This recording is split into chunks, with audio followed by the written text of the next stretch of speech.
Alright, so something I was thinking about is that if you don't know anybody that goes to drift events or you haven't been to a drift event before, the idea of going to your first drift event might be kind of like a daunting task. Like, how do you find the event? What do you do when you get there? How much is it? How do you pay? Like, what do you need? So I'm going to make this video that's going to cover pretty much everything from finding the event and figuring out where it is to what to do at the event.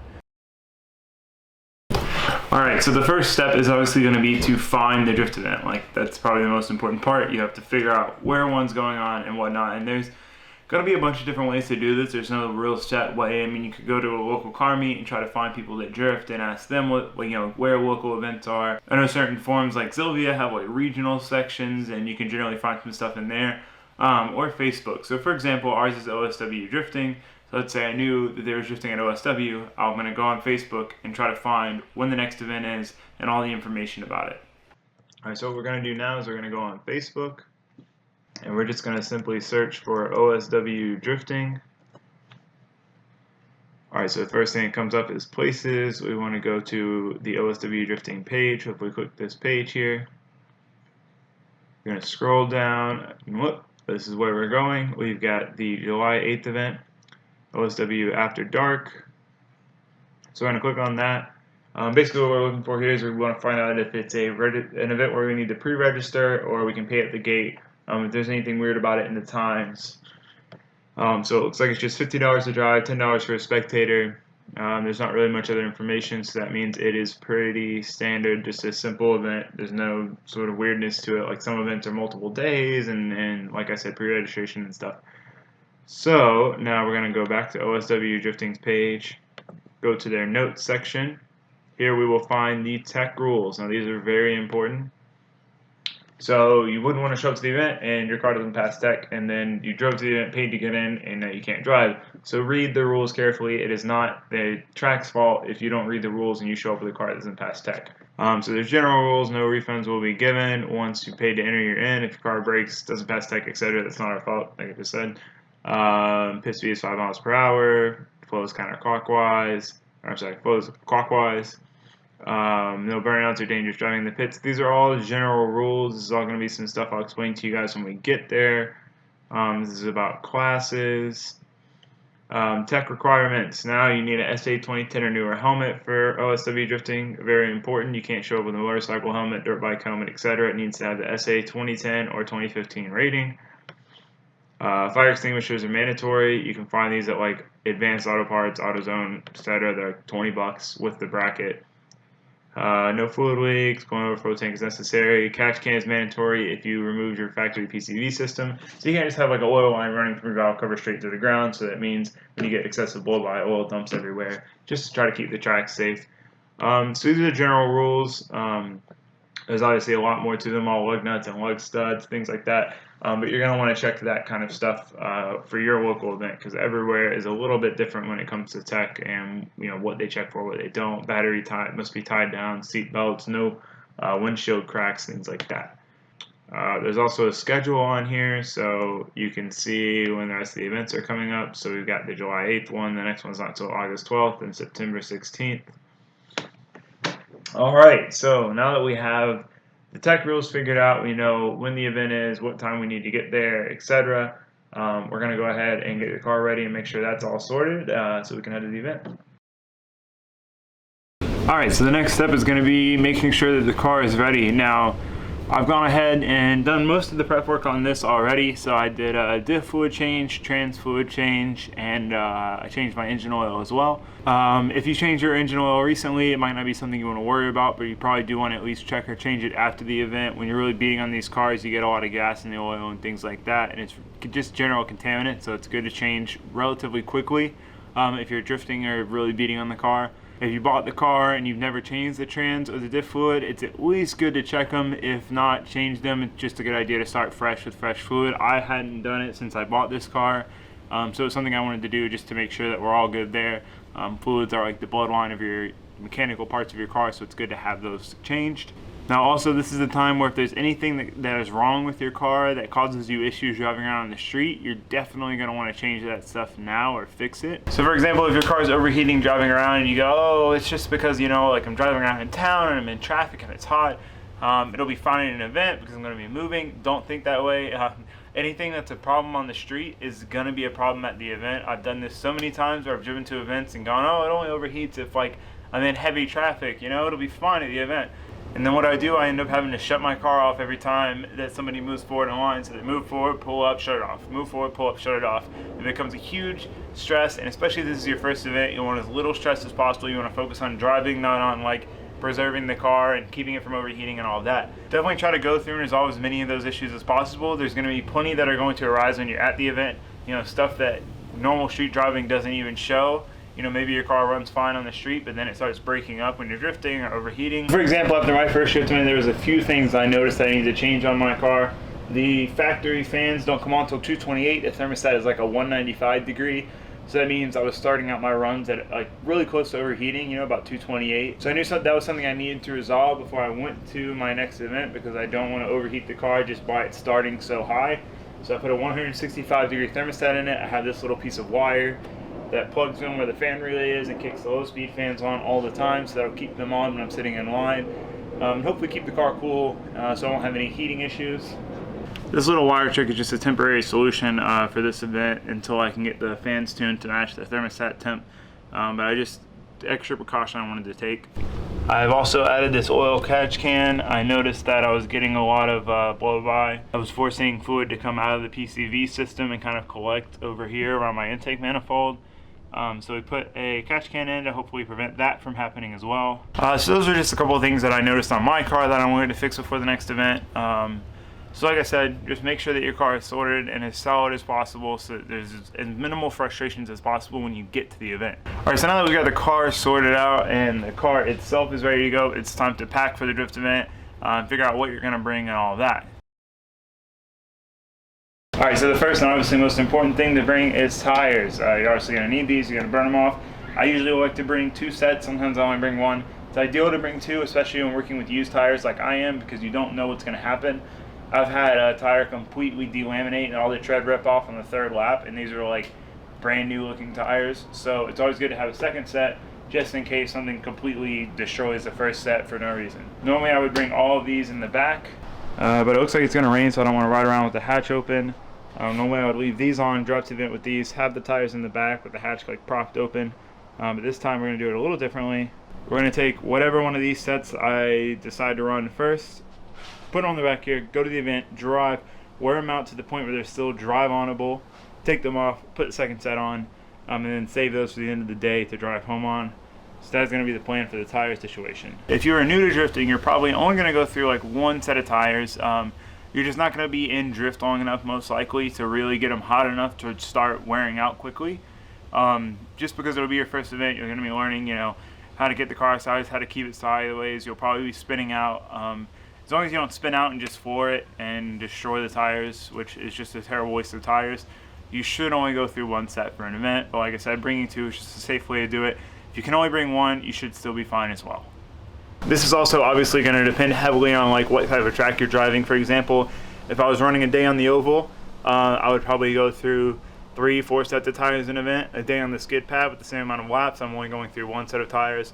So keep that in mind. Maybe ask the locals, you know, people who have driven the track before, tire wear and stuff. But still, regardless, for your first event, you're probably only going to go through 1 set, most likely. Alright, so the next part of the puzzle is tools. A lot of people there will have tools, but you want to make sure you bring all of your own as much as you can, because you don't want to be walking around asking somebody for a tool, trying to borrow a tool, whatever. You want to be as self-sustainable at these events as possible. So we're going to bring everything we can think of that we're going to need, short of stuffing my whole toolbox in the back of the car. So let me show you what I bring. Alright, let's see what I got.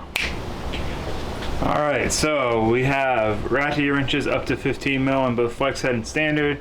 And then we have 17, 19, 21, and 22 just for the bigger stuff. I also bring needle nose pliers, die cutters, a big pair of pliers, and an adjustable just in case there's any wrench size I didn't bring or I lose or whatever. A standard Phillips and flathead, as well as a long flathead for prying stuff if need be. Spanner wrenches in case I need to adjust the coilovers. 3/8 ratchet, some extensions. An Allen socket set, short and deep wall sockets up to 19, from 10 to 19. I bring this little small impact just to make things really easy if I'm working on the car. And then I bring My favorite tool in existence, this Milwaukee. This thing will rip lug nuts off. It'll do just about anything I need. This is for changing wheels, obviously. It makes the process so much faster. I usually am like, oh, I don't want to change wheels. This thing is just like, takes 2 seconds. I also bring some .4 brake fluid. This is for clutch or brakes if I need it. A little bit of water, which you can just refill this jug if you absolutely have to, but this is distilled. It wouldn't be distilled if you refilled it, but it'll get you by. And some oil in case we burn some oil. We'll check it midway through the event. So I'm gonna go ahead and put all this stuff in the bag. Alright, so we've got everything loaded up in the bag. I also forgot to mention I bring a light. I have this little one. I would bring my nice Milwaukee one, but I don't want it to get lost or anything, so I'll leave that one here. This one will work just for under engine hood stuff. Also a flashlight, so if you and your buddy are working on something, you both have lights. Lights are one of the most important things you could bring, especially at a night event. All of you know how much of a pain it is to try to work on your car without lights, so that is definitely something you want to add to your tool list. If you don't have lights, purchasing lights is really worthwhile. I actually forgot I had these compartments, so I just went ahead and put everything in here because all I have to do is take this and now it's secured, it's not going to fly around. One really nice thing about the Corvette. So I'm going to go ahead and load the rest of this up and show you guys pretty much a comprehensive everything I take to an event. Another important thing to check is the weather.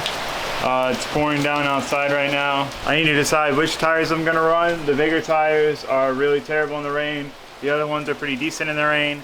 But if it's not raining, I'd like to run the bigger ones. So I need to figure out if it's going to be raining or not to figure out which tires to run. I can always switch them when I get there, but it looks like it's going to pass. Because it's just coming right over the track right there. So hopefully it should pass. We've got another couple hours before we need to be there.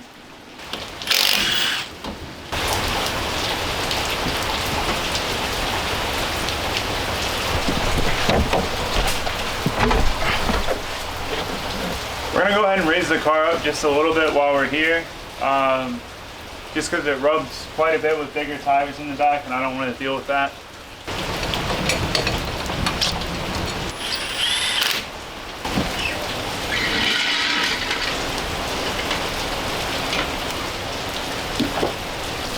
Alright, we've got everything loaded up.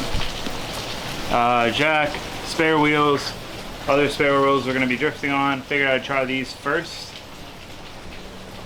Car looks kind of goofy with them. Oh my gosh, that looks hilarious. They're 17s. Kind of looks rad. Alright, so up to this point we know where the event is, we know how much the event costs, we know what the tech rules are, we know our car's going to pass tech, we know that all the little issues we've been having have been fixed, hopefully. We've got spare tires and everything loaded up, we've got tools, and yeah, we're ready to go. So it's time to roll out. Actually, I almost forgot. I gotta put these in the trunk, fluids. But other than that, we are ready to go, so it's time to head to the event. I'll see you guys there. Alright, so something I almost totally forgot about. I was sitting there and I was thinking, do I really want to shower before I go? Like, how quickly am I gonna get disgusting while I'm there? You know, I'm gonna be wearing a helmet and, oh, helmet. So add to the list of all the other stuff I mentioned, a helmet. You absolutely have to have that. There's other things, sometimes you have to wear pants at tracks. I think we have to wear pants at our track. I don't know, I wear pants most of the time anyway, so it's never been a problem. But just make sure you look through the tech rules and all of that thoroughly so you don't show up in shorts and you can't drive just because you don't have pants. Okay, onto the track. Alright, just kidding, we are at the gas station. Okay, often overlooked step. You want to make sure you, one, have gas. I usually put enough in to get me to and from the event and last the event with a little left over. Since this event's a night event and we're going to be driving the solo class, we're not going to get a whole ton of run time, so I don't need a full tank. So I've got a little over half a tank.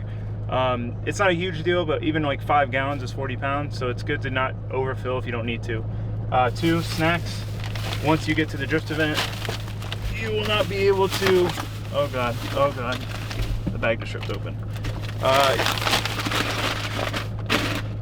Sorry. Generally there's none of that stuff available, so you want to make sure you get drinks and stuff, otherwise you're going to be dehydrated. It took me like a year to get into the habit of doing that. Number 3, cash. Most tracks don't accept card, so you want to make sure you have cash with you to pay your entry fee and all that stuff. So now we're going to head to the track. Alright, so we're pulling up to the gate now. So what we're gonna do here is we're gonna pay our entry fee. It'll be one driver and one spectator, so you tell them that you're driving. And we'll sign and print our name on a waiver. Every track I've been to, they're all the same. It's just a little waiver, sign, print. And then they'll give us our wristbands. I'll have a driver and then a spectator wristband. So pretty simple process, you know, just make sure you let them know. And don't try to like bamboozle them and be like, oh, I could just say I'm a spectator and go drive, because they always look at your wristbands when you get up to the line. So you're gonna get caught and then they're probably gonna hate you. So don't do that. Just pay to drive. And these tracks really don't make any money. They're run by people who just genuinely care about drifting. Drifting doesn't really make them any money. So you're just kind of screwing yourself and the whole community. So we're gonna get our wristbands and then hit the next step. I'm gonna go around and pit. Okay, thank you. All right, got our wristbands, gonna go find a good pit spot now. I generally try to find a spot, like kind of like in a small area, so I don't take up a good spot for somebody with like a truck and trailer, but I try to be near my friends. All right, found a good pit spot, time to unload and then head to tech. Unless it's in line. All right, Tyson here is gonna, oh my God, my lens keeps fogging up, yeah, I know. All right, Tyson here is gonna tech my car. That is a very important step in the process. So I said we were gonna unload first, but Tyson showed up, so. The things we're looking for is all safety stuff. On a car like this, where everything's mostly stock, it's a lot easier. You don't have to look as deep and as much stuff as a built car like an S13 or a Miata, etc., where there's been motor swaps, all that. So this makes it a lot easier. Main things that we're looking for at our track, again, it's all safety. I made a mistake by filming this and telling you I was filming this, because now you're gonna super go over my car. Yeah, now I'm gonna do it all okay. right. It's okay. You always want to make sure that the battery's bolted down properly so that it can't go flying, especially when it's inside the cab. You want to make sure that the wiring is correct and there's no haggard, ugly wiring that could short out and cause a fire. With the stock motor, we don't worry about it as much, but if it's been a modified or a swapped motor, we look for oil and water recovery cans. Which I have an oil catch can. You do? Right there. Ooh, that's hot. Yeah, it's warm. So, and that way, if for whatever reason your car overheats, or if you get a whole bunch of crankcase pressure, you're not dumping fluids on the track. That's the reason that we look for that. You want to make sure you have all your lug nuts, that your wheels are safe, that everything's bolted down, that your seat's bolted in properly, that you have a fire extinguisher, and you have a legal helmet. We require long pants and closed-toed shoes. I was mentioning that. I couldn't remember if you did, but I always wear pants, we do. so it doesn't matter. I already know your helmet's good because I have the same one. Fire extinguisher is in the passenger floorboard. I guess you can't see it. It's under that seat cushion. You don't see it. So other than that, I mean, you're good. I've gone over this car before, so I'm not going to go quite as in detail as I normally would. Yeah, so, this is the easy one, but all right, sweet. Thank you. All right, so now our car is taxed. We're going to unload and then wait for the driver's meeting, which is in like 30 minutes. And side note, there's a Trans Am here and there's a GTO right over there. America Day. All right, we're here at the driver's meeting. When you've been here a bunch of times, it's easy to think like I know everything they're gonna say, but there's a lot of times they change really weird stuff, so pay attention. Don't be the guy who doesn't know what's going on because you didn't pay attention in the driver's meeting. Okay, thank you all for coming. Welcome to OSW. It's wet. It's gonna stay wet. It might rain more and get wetter. Please be aware of that. Drive within your limits. Let's just start with that. So start your drift about here. You're going to kick back this way. Big sweeper all the way around. Transition, sweep all the way around. And then out and exit on this side of the track. The layout here does come all the way to the wall. Be aware of that. If you overcook this corner, you're going to hit the wall and you're going to hit it hard. Be respectful of your car, your skills, and the conditions at all times. All right, driver's meeting is over. It's time to go drive. Tyson pretty much covered everything that I was going to cover. The only other couple of things is if you spin, just try to like recollect yourself. Don't just try to like save it over and over again. You're gonna end up messing up worse. If you spin twice, pull off track. Nobody's gonna make fun of you because you don't know what you're doing, but people are gonna get frustrated if you spin like 3 times every run and cause everyone else to have to wait like forever to drive. So we're gonna go drive now. If I think of anything else, I'll tell you. All right, I think that pretty much covers everything. The most important thing to remember is to just have fun. Nobody's gonna judge you. You're gonna learn a lot in an event, a lot more than you learn on the street. So go to an event, go drive. You're gonna learn the most there. There's always people here to help. If you have any questions, ask. Like nobody's gonna turn you down. Everyone's gonna be willing to help. And just enjoy it and drive. And don't focus on trying to be cool. Just have fun. So we're gonna go drive now and do just that.